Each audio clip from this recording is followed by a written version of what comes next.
여러분 정말 행복하시기 바랍니다. 경산중앙교회 발걸음만 해도 뭐가 있다? 행복이 있다. 전도대 오기만 해도 뭐가 있다? 행복이 있다. 우리는 어떤 전도대다? 행복 전도대다. 여러분 교육자들이 늘 언제나 여러분들을 보면서 인사하는 게 있죠. 어떤 말로 인사하던가요? 행복하세요라고 이렇게 인사를 하는데, 이 말은 여러분 인생 가운데 하나님의 행복으로 말미암아 복된 인생을 살기를 소망합니다라고 하는 그런 마음을 담아서 여러분에게 고백을 하는 거죠. 그러니까 당신에게 하나님의 복이 임했으면 좋겠습니다라는 고백입니다. 이처럼 우리는 뭘 좋아하나요? 복을 좋아해요. 여기 복 싫어하는 사람 손?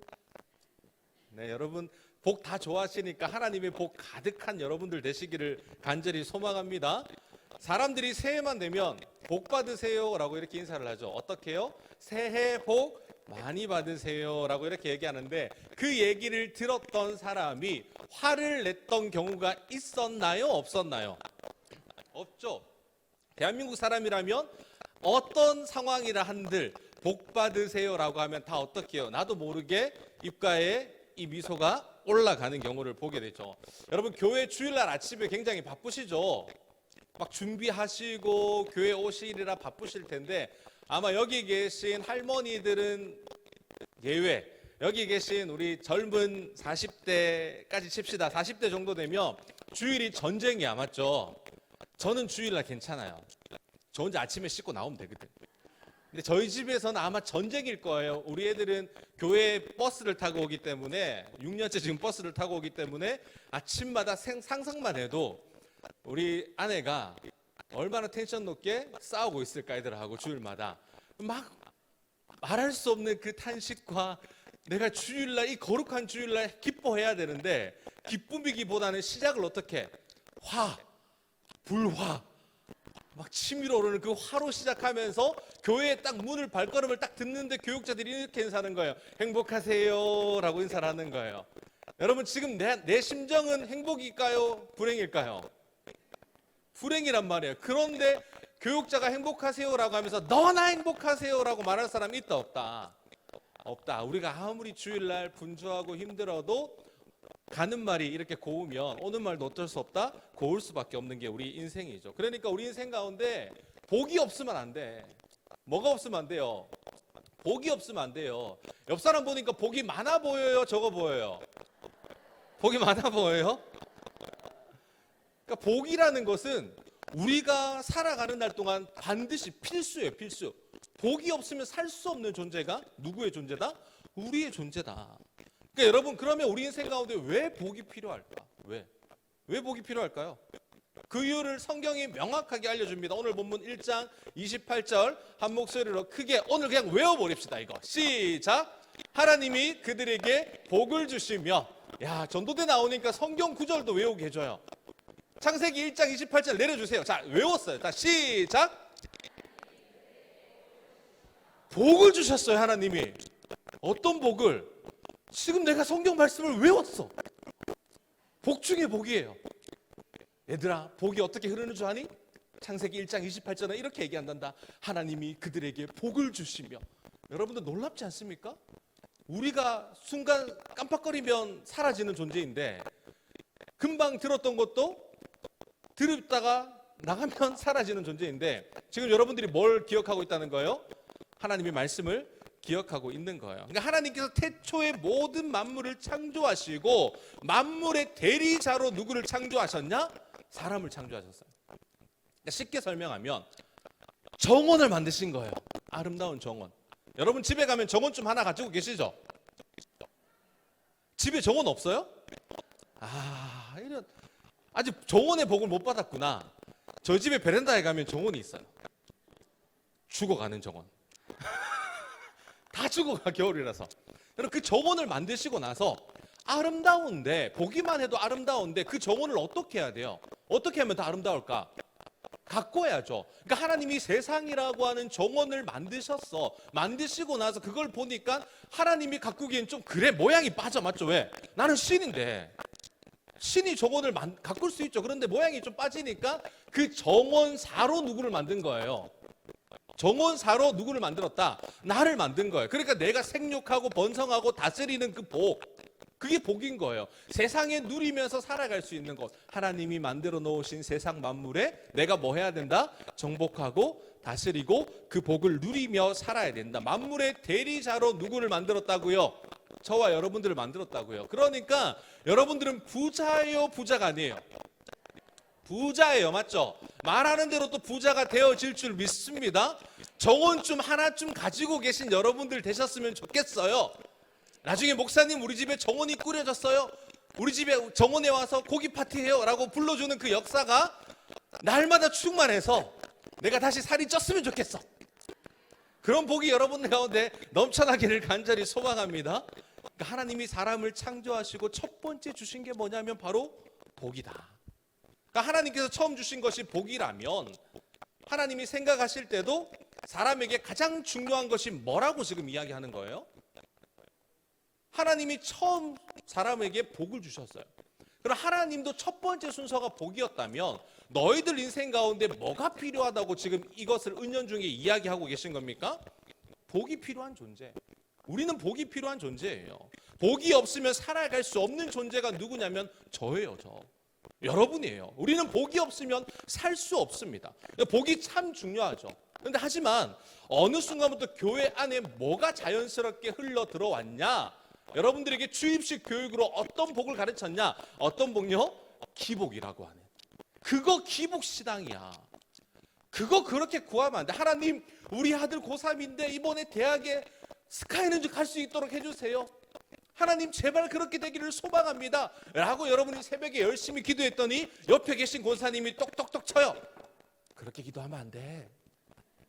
그거 하나님이 싫어하시는 기도야 라고 하면서 누구를요? 여러분들 다시 정죄하는 느낌을 받으면서 우리는 지금 뭘 하고 있다? 신앙생활을 하고 있다. 여러분, 내가 건강이 조금 약해, 건강이 좀 부족해. 그래서 하나님 앞에, 하나님 건강하게만 해주신다면 내가 이 몸 바쳐서 하나님의 일 열심히 감당하겠습니다라고 이야기했더니 똑똑똑 치는 거야. 그렇게 기도하면 안 돼. 하나님 건강 주셨어. 그냥 열심히 하나님의 일을 하면 하나님 다 채워주실 거야. 그 기복이야. 뭔가 기브 앤 테이크가 안 돼. 하나님 그거 원하시지 않아 라고 누가 얘기했어요? 사람이, 옆 사람이. 목사가, 어떤 목사가? 옛날 목사가. 요즘 목사님들하고 옛날 목사가 그렇게 이야기를 하니까 그게 뭔가 구하면 이게 잘못돼서 기복신앙이라고 우리를 주입시켰던 거예요. 그러니까 내가 이거를 기도해야 될까 말아야 될까? 가끔 그렇게 묻는 분이 있어요. 목사님, 이 작은 문제도 이거 기도해야 돼요, 안 해야 돼요? 여러분, 작은 거, 큰 거 기준이 뭐예요? 그 기준이 뭐예요? 자기 기준이잖아요. 내 기준이에요, 내 기준. 저에게 10만 원의 기준과 여러분들에게 1억의 기준이 달라요, 틀려요? 달라요, 같아요? 달라요, 같아요? 달라 보이지만 하나님 보시기 여러분들이 1억을 구하는 것과 제가 10만 원을 구하는 것이 우리 형편 가운데 똑같은 거예요. 그러니까 여러분들은 얼마를 구하라? 돈 구할 때 하나님 요번만 좀 채워주세요 이게 아니라 하나님 1억 정도는 주셔야 되지 않습니까? 그래야 나도 뭔가 좀 살아가죠. 이렇게 구하시라고요. 늘 저는 쪼달리는 인생을 살다 보니까 하나님 10만 원만 이렇게 하니까 하나님 안 주셔. 이제 장난하냐 지금? 내가 누군데 10만 원 구해? 너희만 됐어, 그냥 채워. 이렇게 얘기하시는 것 같아. 여러분들 1억 좀 구하셔가지고 하나님이 1억을 주시면 하나님 앞에 1,000만 원 정도 가감 없이 11조 할 수 있는 여러분들의 믿음이 되셨으면 좋겠어요. 여러분, 그러니까 예를 들면 우리가 하나님 앞에서 이렇게 뭔가를 구하면 자꾸 사람들이 그거 기복이야 해서 뭔가를 못 구하게 구하는 게 잘못된 것처럼 우리를 가르쳤단 말이에요. 여러분, 기복이 뭔가요? 그렇다면 기복이 뭔가요? 기복이 뭐라고 얘기해요? 읽어보세요. 복을 구하는 게 뭐다? 그게 기복이에요. 그러니까 기복 신앙이 뭐냐면 복을 구하는 신앙이 기복 신앙이에요. 그럼 이거 좋은 말이에요, 나쁜 말이에요? 여러분 딱 들었을 때 복을 구하는 신앙이 기복 신앙인데 기복 신앙이 잘못됐대. 복을 구하는 게 잘못됐대. 성경은 복을 여러분 우리에게 어떻게 가르치는지 오늘 살펴보려고 하는데, 복을 구하라고 가르칩니까? 구하지 말라고 가르칩니까? 복을 구하라고 가르치는데 우리가 복을 구하니까 기복이다. 뭔가 이상하죠?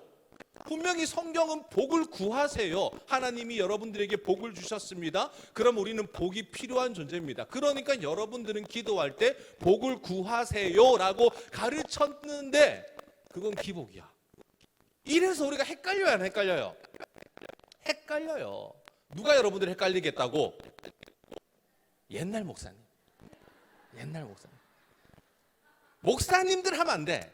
옛날 목사님들이 그렇게 가르치다 보니까 우리가 자꾸 헷갈리는 거예요. 그래서 헷갈리는 여러분들을 위한 빨리 제가 답을 드리도록 하겠습니다. 성경에는 복을 이렇게 이야기하고 있습니다. 신명기 26장 15절, 오늘 지금부터 성경을 좀 살펴볼 건데요.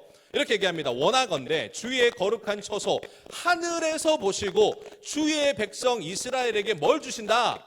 복을 주시며 우리 조상들에게 맹세하여 우리에게 주신 젖과 꿀이 흐르는 땅에 뭘 내리라? 복을 내리라 할지니라. 그러니까 모세가 이스라엘 백성들에게 이 고백을 하면서 하나님 앞에 뭘 드리냐면 11조를 드려요. 그리고 나서 뭘 이야기합니까? 드리고 나서 하나님 우리에게 복을 주세요. 그러니까 이 말은 여러분들이 헌금을 하나님 앞에 드렸단 말이에요. 드리고 나서 하나님 제가 이렇게 거룩한 예물을 하나님 앞에 드렸으니까 하나님이 이제 뭘 주셔야 된다고 얘기하는 거예요. 복을 주신다는 거예요. 그러니까 옛날에는 이렇게 하면 뭔 신앙이다? 기복신앙이다. 그거 잘 됐다 잘못됐다? 잘못됐다고 했는데 모세는 어떻게 했다고요? 하나님 앞에 먼저 드리고 나서 뭐래요? 이스라엘 백성들에게 뭘 달라? 복을 달라라고 기도를 하는 거예요. 그러면 누구도 잘못된 거예요? 아니 모세도 잘못된 거잖아요. 모세의 기도도 잘못된 거잖아요. 그러면 이렇게 본다면 모세의 기도도 잘못된 거예요. 자, 시편 3편 볼까요? 시편 3편 8절에 이렇게 얘기합니다. 다시 여러분 같이 읽겠습니다. 시작. 구원은 여호와께 있사오니 주의 복을 주의 백성에게 내리소서. 누구의 복을?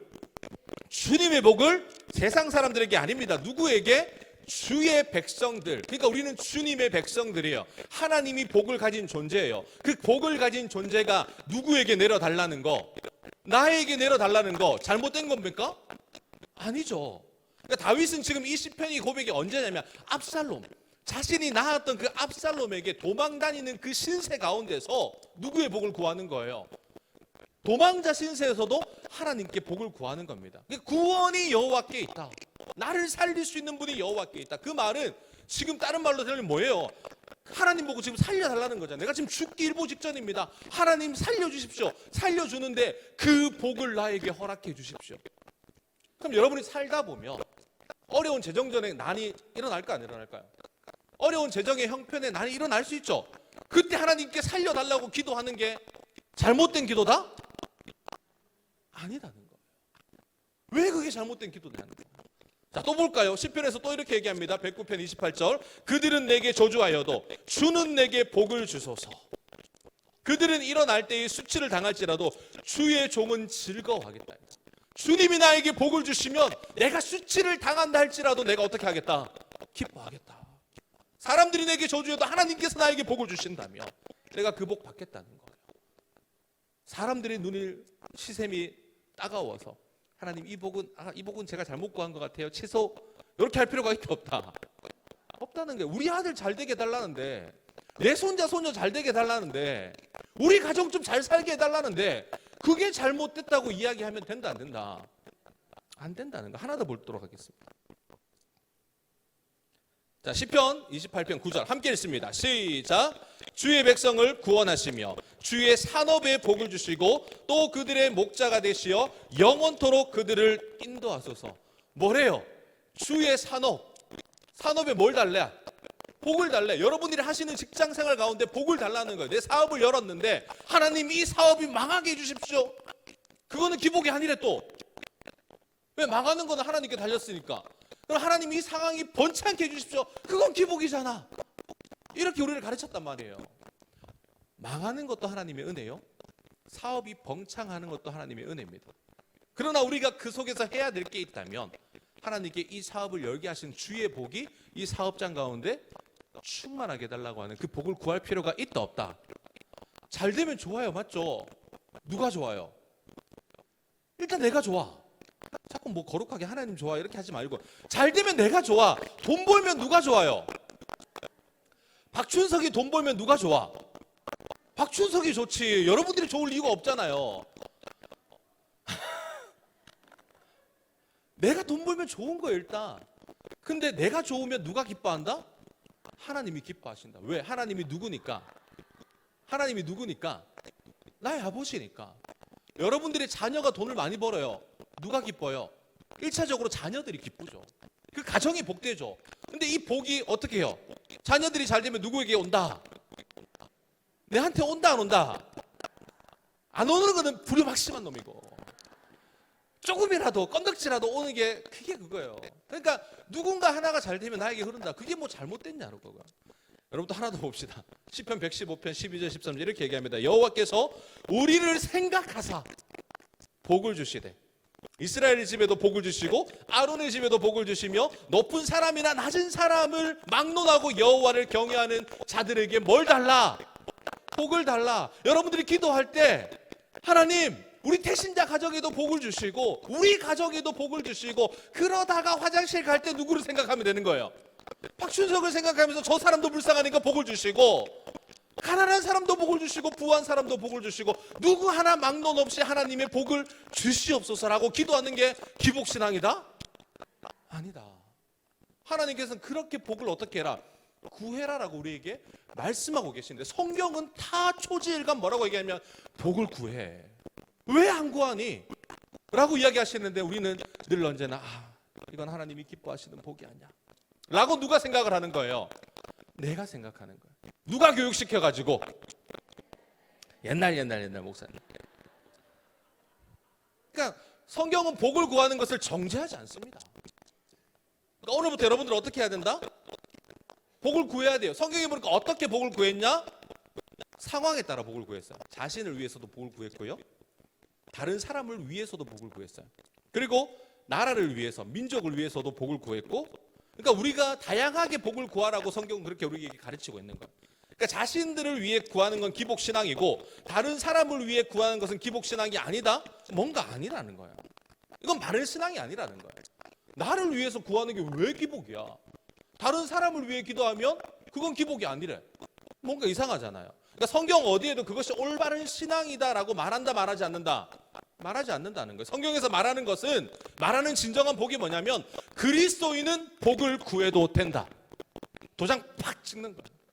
그리스도인은 뭘 구해도 된다? 복을 구해도 된다. 지금부터 복 구하지 않는 사람은 그리스도인이 아닌 거예요. 그러니까 여러분들 뭘 구해라? 복을 구하시라. 그러면 복을 주신다, 안 주신다? 주신다. 많이 받으면 어떻게 해라? 나누어 줘라. 1등으로 누구에게? 저 제 입으로 얘기 안 했어요. 네. 저는 아무 말도 안 했어요. 자, 그럼 기복신앙의 가차, 반드시 구해야 하는 복을 놓치지 않는 여러분들 되셨으면 좋겠습니다. 여기서 한 가지, 그럼 우리가 누구에게 복을 구하는가, 이게 중요하죠. 누구에게. 여러분, 복을 구하는 대상에 대해서 성경은 이렇게 말합니다. 시편 3편 8절 다시 한번 읽겠습니다. 시작. 자, 명확하게 짚어야 돼요. 보세요. 누구의 복이라고요? 주의 복이래요. 그러니까 주님께서 주실 수 있는 복이에요. 자, 이사야 65장 16절을 또 이렇게 얘기합니다. 이러므로 땅에서 자기를 위하여 복을 구하는 자는 진리의 하나님을 향하여 복을 구할 것이요. 여러분, 살다 보면 나를 위해 복을 구할 때가 더 많습니다. 내 상황에 따라 복을 구하는 게 더 많아요. 자기를 위하여 복을 구하는 거 하나님도 오케이, 구해도 돼 라고 이사야는 분명하게 얘기합니다. 그런데 자기를 위하여 복을 구하는 자는 진리의 누구를 향하여? 하나님을 향하여 복을 구해라. 여러분들의 복이 누구로부터 흐른다? 근원이 누구다? 하나님이다. 근원이신 하나님으로부터 복을 구하면 그 복이 우리에게 흐를 것이다. 그러니까 아주 명확하게 복은 하나님께 구하라고 이야기를 하는 거예요. 저 앞에 구하면 된다, 안 된다? 목사님 기도 좀 해주십시오. 우리 아들 서울대 갈 수 있도록. 제가 암만 기도해도 갈 수 있어요, 없어요?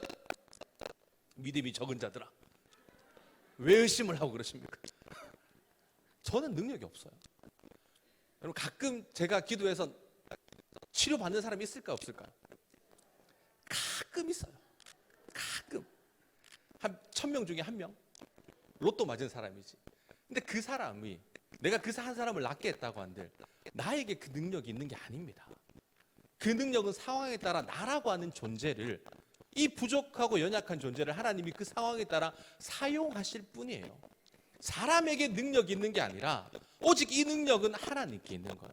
그러니까 하나님만이 우리를 통해서 그 능력을 부어줄 수 있는 분이다. 그래서 우리 인생 가운데 복을 줄 수 있는 유일한 분이 누구냐면 하나님밖에 없는 거예요. 근데 이 말을 조금 더 쉽게 풀어서 얘기하면 가장 좋은 복이 누구라는 거예요? 하나님.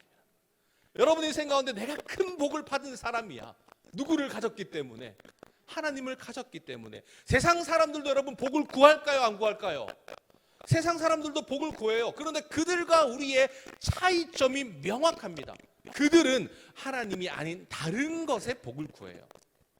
그러니까 해와 달, 세상의 우상을 보면서 비나이다, 비나이다. 정화수를 떠놓고 비나이다, 비나이다. 여러분 그러면 복이 임할까요? 안 임할까요?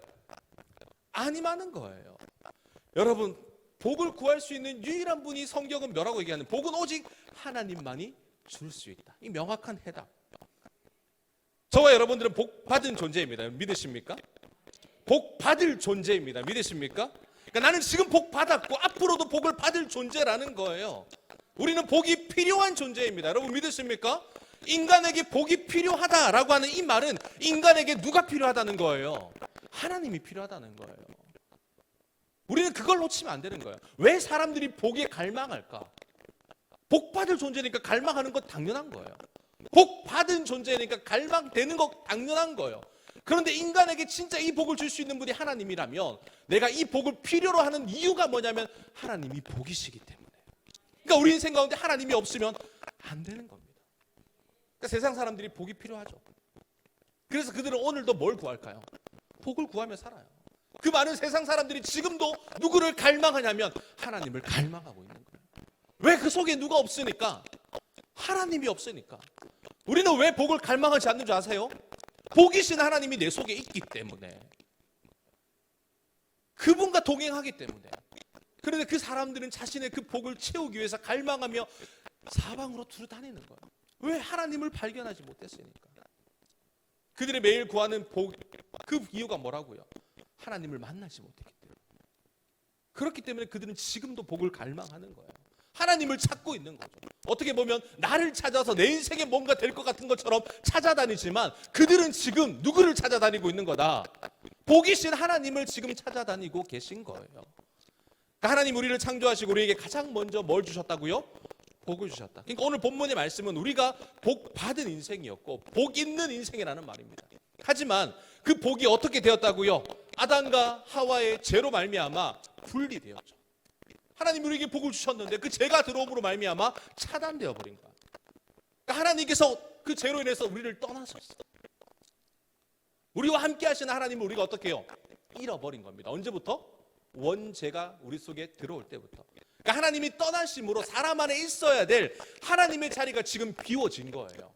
하나님이 복이셔서 내 속에 계셨는데 우리 속에 죄가 들어오니까 그 하나님이 떠나신 거야. 근데 그 떠나신 하나님을 우리는요 다시 예수 그리스도를 통해서 채워 넣었어요. 그런데 잃어버린 하나님을 잃어버린 세상의 수많은 사람들은 지금도 누구를 채우지 못하고 있는 거야? 하나님을 채우지 못하는 거예요. 우리와 함께 하시는 그 하나님을 잃어버린 거예요. 하나님이 떠나심으로 사람 안에 있어야 될 그 하나님의 자리가 비워지니까 그 자리에 뭐가 들어왔냐? 우상이 들어온 거야. 그 자리에 내 욕심이 들어온 거야.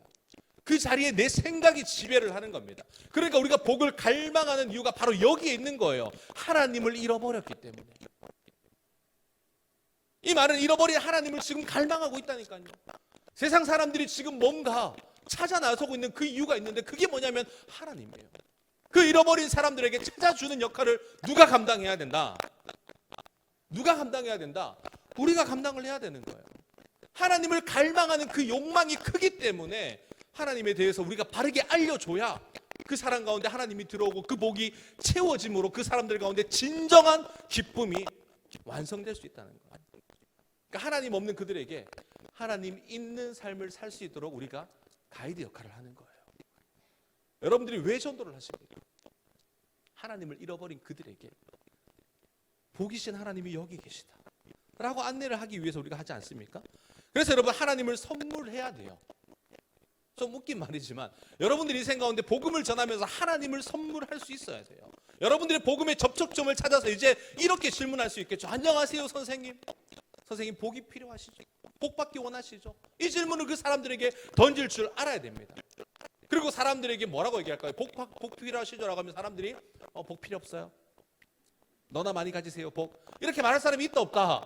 없다는 거예요. 복이 다 필요해요. 받고 싶어요. 그런데 어떻게 받아야 될지 모르겠어요 라고 질문하는 여러분들에게 여러분들의 고백이 뭐예요? 제가 당신에게 복 받는 비결을 알려주고 싶은데 잠시 시간 좀 내줄 수 있을까요? 이렇게 여러분들 고백을 하는 거야. 근데 여기까지는 좋아. 그 다음부터 무슨 고백을 해야 될지 모르는 거야. 목사님 분명히 뭐라고 했는데, 이렇게 하면 전도가 된다고 했는데, 복이 필요한 사람이 듣겠다는데 내가 무슨 말을 해야 될지 몰라. 그런 사람들은 어디로 와야 된다? 제가 얘기 안 했어요. 자, 이 질문에 여러분 복에 관련된 이야기를 해주시면 돼요. 복이 무엇인지 여러분들의 생각과 여러분들이 배운 것과 목사님들이 이야기하신 것을 잘 요약해서 사람들에게 일목요연하게 정리를 해서 해주면 되는데 그게 된다 안 된다? 그게 안 된다. 그게 안 되는 게 문제예요. 그게 되게끔 여러분 계속 개발하셔야 됩니다. 그러니까 여러분 그 복을 통해서 구원으로서의 초청을 여러분들이 하는 거예요. 살 수 있는 유일한 길이 있음을 여러분들이 이야기를 하는 거죠. 예수님이 복이고 예수님을 영접하면 당신이 복을 영접한 것입니다. 당신은 복받은 사람입니다. 그 예수 그리스도가 내 속에 있기 때문이죠. 여러분 우리가 성경을 통해서 한번 볼까요? 베드로가 예수님을 만나면서 뭐라고 얘기했는지 함께 읽습니다. 시작.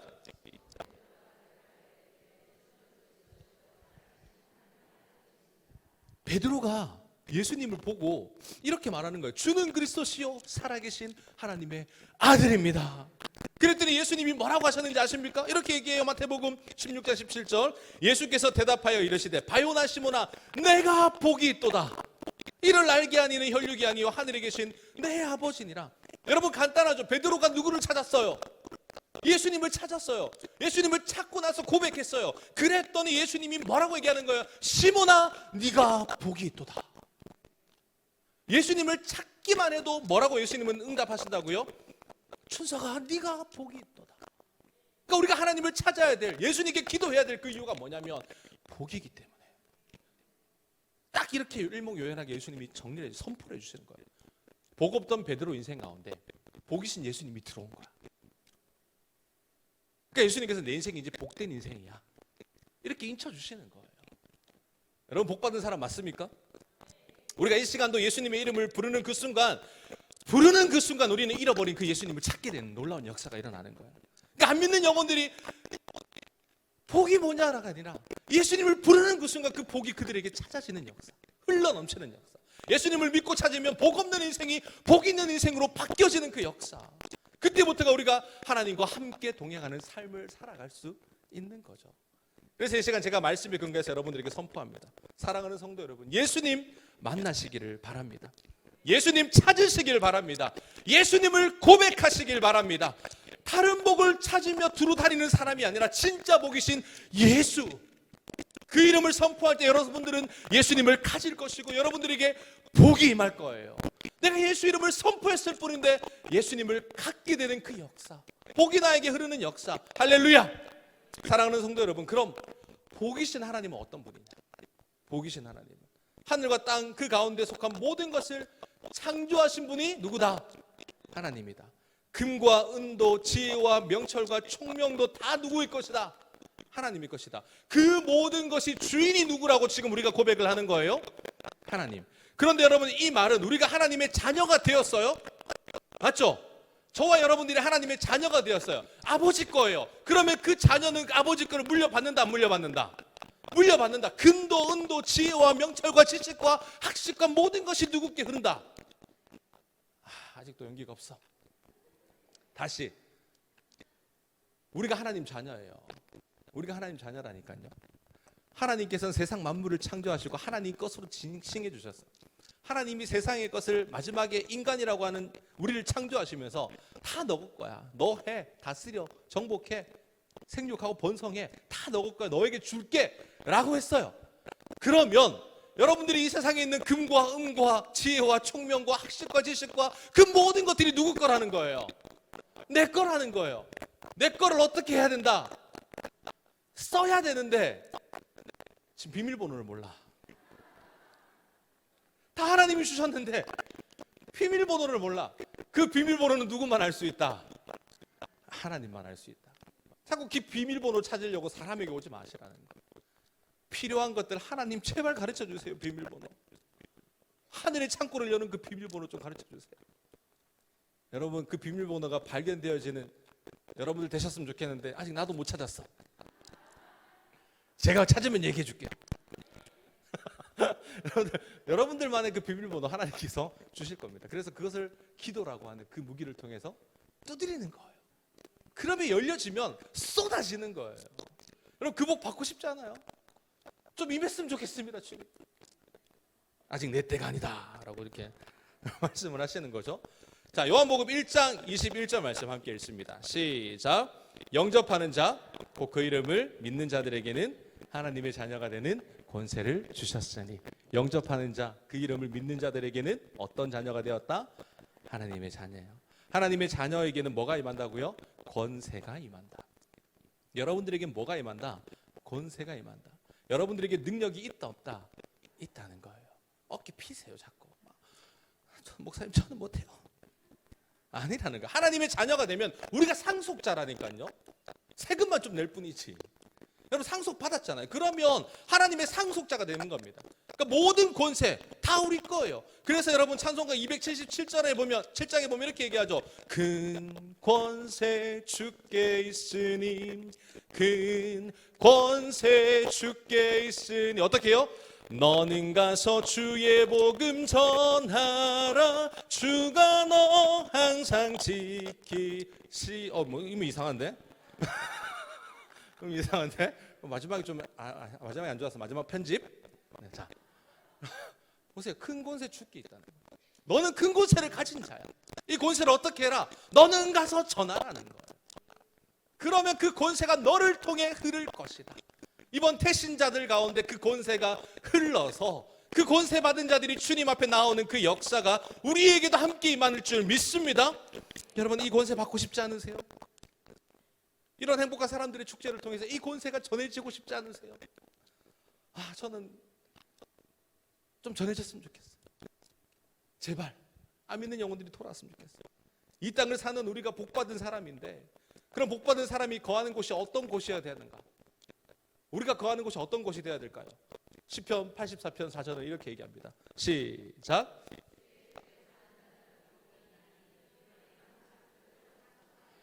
자, 이 땅에 어떤 곳이 되어야 된다고요?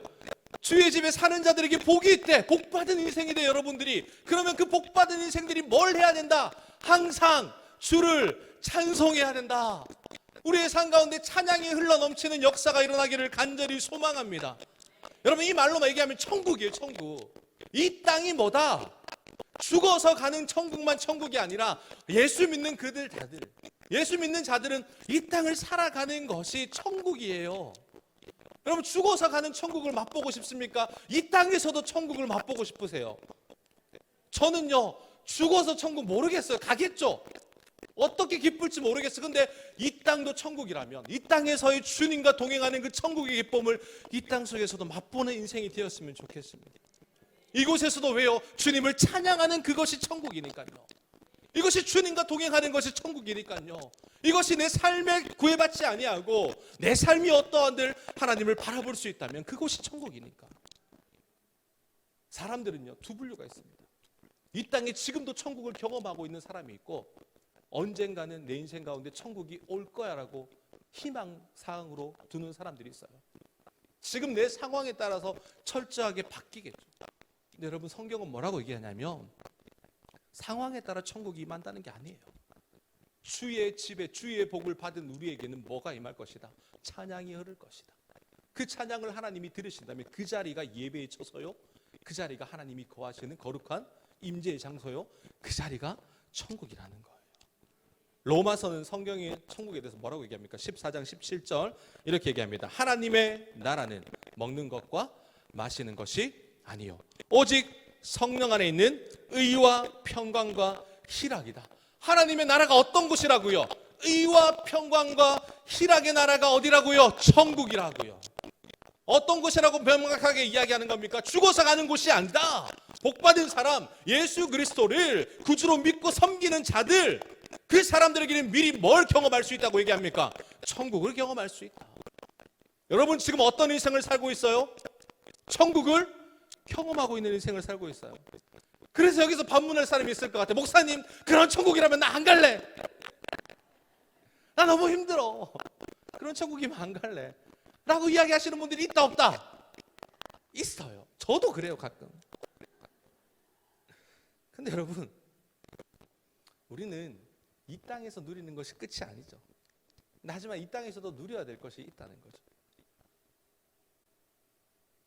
우리가 믿음으로 여러분 구원을 받지 않습니까? 그래서 예수님의 제자들이 뭐라고 얘기하냐면 이렇게 얘기해요. 마태복음 13장 16절에 보니까 그러나 너희 눈은 봄으로 너희 귀는 들음으로 복이 있도다.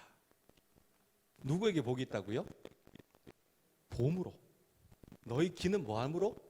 들음으로. 내가 무언가를 가졌느냐에 따라서 복이 아니라 내가 하나님의 말씀을 볼 수 있다면, 하나님의 음성을 들을 수 있다면, 하나님 말씀대로 살아낼 수 있다면 그게 뭐다? 복이다. 그 복이라는 기준점이요 참 애매모호해요. 왜냐하면 내가 뭘 가졌냐에 따라서 우리의 가치관이 그건 복받은 인생, 그건 저주받은 인생. 우리가 그렇게 판단하고 결정해버리거든요. 시편 저자도 이렇게 얘기합니다. 이러한 백성은 복이 있나니 여호와를 자기 하나님으로 삼은 백성은 복이 있도다. 다시요, 함께 읽어볼까요? 이러한 백성은, 시작.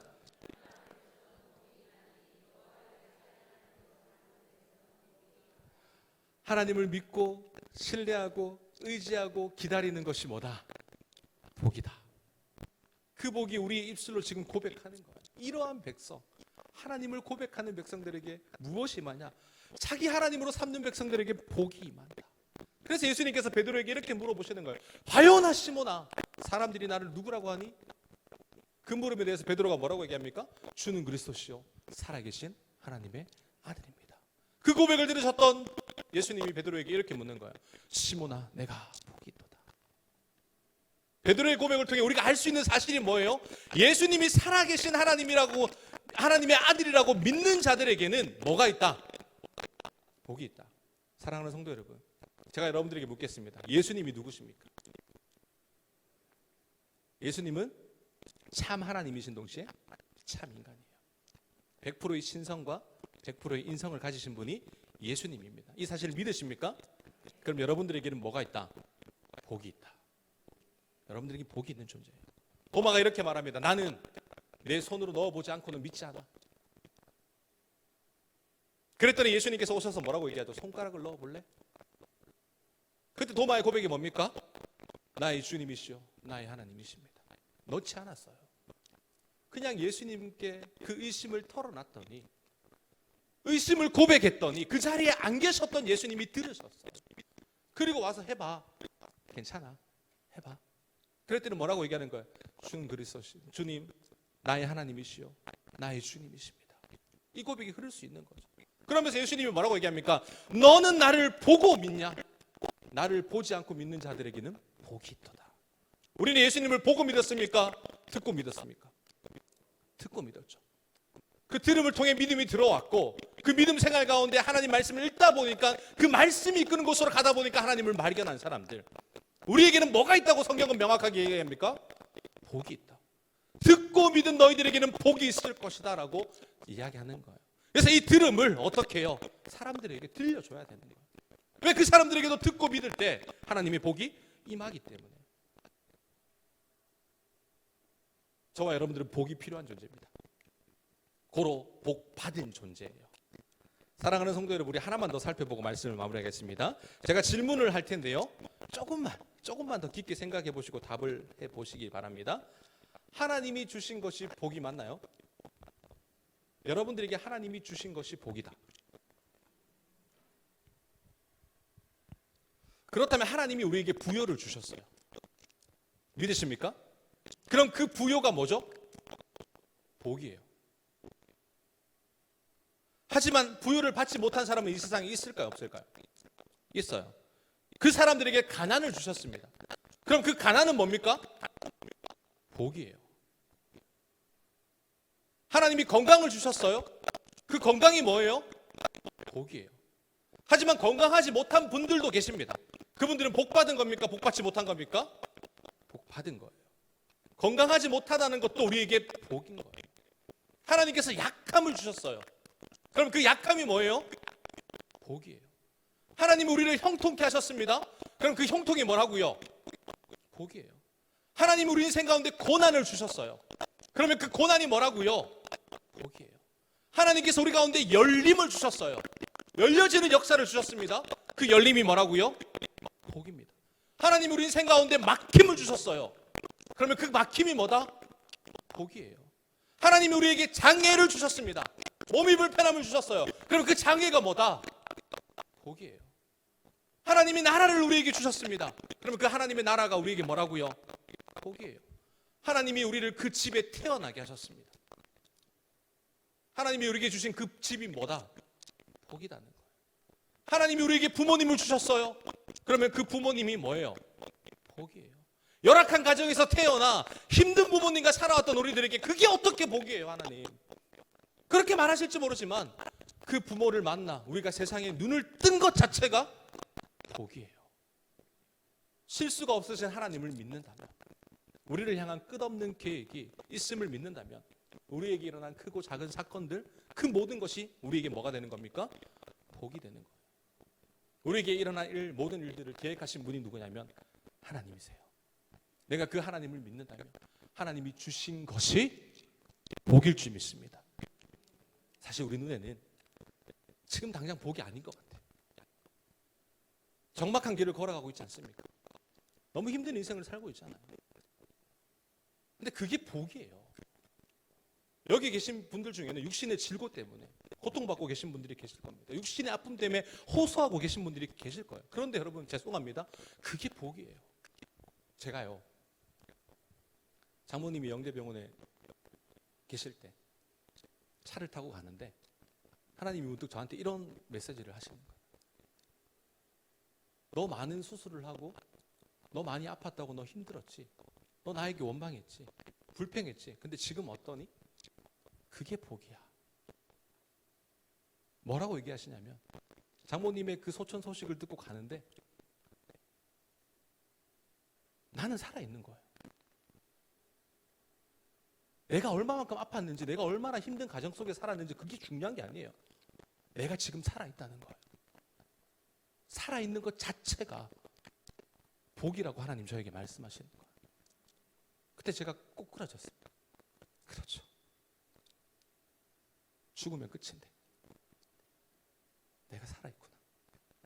그러니까 내가 얼마만큼 아팠냐 자랑하는 게 아니라 그냥 내가 그 아픈 가운데 너 아팠지만 지금 어떠니? 주님 살아있습니다. 그게 복인 거예요. 살아있음이 복입니다. 여러분, 제가 감히 선포합니다. 그 상황이 어떠한들 우리는 복 받은 존재입니다. 하나님을 가까이함이 내게 복이라 말씀하신 것처럼 하나님의 복이 여러분들 인생 가운데 어떻게 해요? 가까이함이 찾아오는 거예요. 나의 삶이 아무리 힘들어도 하나님이 복이시기 때문에 우리는 복 받은 사람입니다. 믿으십니까? 여러분 인생 가운데 크고 작은 어려움이 있죠. 그 어려움을 통과해야 되죠. 그런데 그 어려움을 통과하게 하실 분도 하나님이시라면 그 어려움 속에 우리를 찾아와서 해결하실 분도 하나님입니다. 내가 할 수 있는 게 뭡니까? 내가 할 수 있는 거 두 손 다 들고 주님 앞에 고백하는 것밖에 없습니다. 그래서 하나님의 때로는 우리를 벼랑으로, 때로는 우리를 푸른 초장으로, 늘 언제나 우리가 푸른 초장만의 인생을 살지 못하잖아요. 우리가 아무리 힘들어도 늘 언제나 절벽 아래에 살아가는 존재가 아니라니까요. 여기서도 건지실 분이 하나님이시고 거기서도 이끄실 분이 하나님이십니다. 그래서 하나님께 마음껏 복을 구할 수 있는 우리 행복전도학교 여러분들 되시기를 간절히 소망합니다. 여러분, 한 사람을 소개하고 마치겠습니다. 1960년, 70년대 테니스로 명성을 떨쳤던 이 아서 엣이라고 하는 사람이 있습니다. 테니스 선수들의 꿈인 그랜드슬램에서 무려 3번이나 우승을 했어요. 그리고 그 꿈의 무대였던 윈블던에 나가서도 우승을 했습니다. 그렇게 승승장구하던 이 아서가 나이가 들고 나서 심장마비가 걸린 거예요.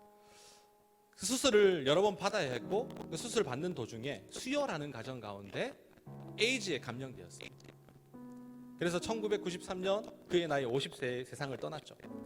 그가 에이즈에 걸린 사실이 알려졌을 때 전 세계 팬들이 충격을 받았습니다. 그리고 응원하는 편지와 여러 다양한 방법으로 아서히 씨를 응원했는데 어떤 한 사람이 그렇게 묻는 거예요. 하나님은 왜 당신에게 그같이 나쁜 병에 걸리게 했을까요? 하나님은 왜 당신에게 그같이 나쁜 병을 걸리게 했을까요? 이 아서히 씨는 에이즈와 심장병도 하나님의 뜻입니다 라고 이야기를 합니다. 그렇게 말하면서 추가적으로 이렇게 얘기해요. 전 세계에 5천만 명의 어린이들이 테니스를 칩니다. 그 중에 500만 명이 테니스를 정식으로 배우죠. 그 중에 50만 명이 테니스 선수가 됩니다. 그 중 5만 명이 리그전에 참석하게 되고요. 그 중에 5천 명이 그랜드 슬램이라고 하는 대회에 참여를 합니다. 그 중에 50명이 윈블던 대회에 참여합니다. 그 중에 4명이 준결승전에 오르고요. 그 중에 단 2명만 결승전에 오릅니다. 저는 제가 결승전에 올랐을 때 왜 주님 접니까? 라고 말하지 않았습니다. 여러분, 우리가 인생을 살면 수없이 많은 축복을 얻죠. 하지만 그 어느 누구도 이 축복에 대해서 이 축복이 주님 왜 접니까? 라고 말하는 사람이 없어요. 하지만 작은 고난, 크고 말할 수 없는 그 고난 속에서는 그 역경을 지날 때 주님께 우리가 뭐라고 얘기하냐면 주님 왜 접니까? 라고 말한다는 거예요.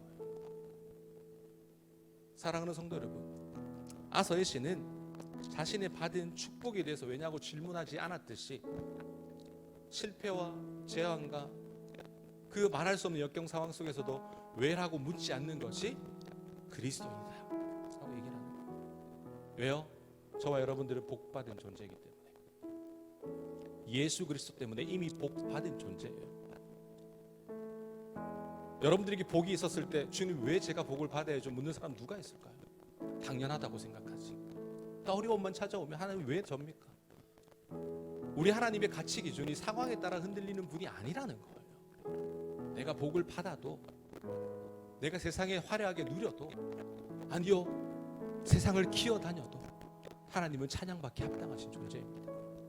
여러분, 앞으로 여러분 인생 가운데 내 상황이 어떠한들 그분을 믿고 영접하는 것 따라 길이 달라지는 것이 아니라 내 상황이 어떠한들 상황에 따라 믿음이 흔들리는 인생이 되지 않기를 소망합니다. 믿음 때문에 상황을 돌파하는 것. 이 시간 함께 찬양으로 고백하며 나아가겠습니다.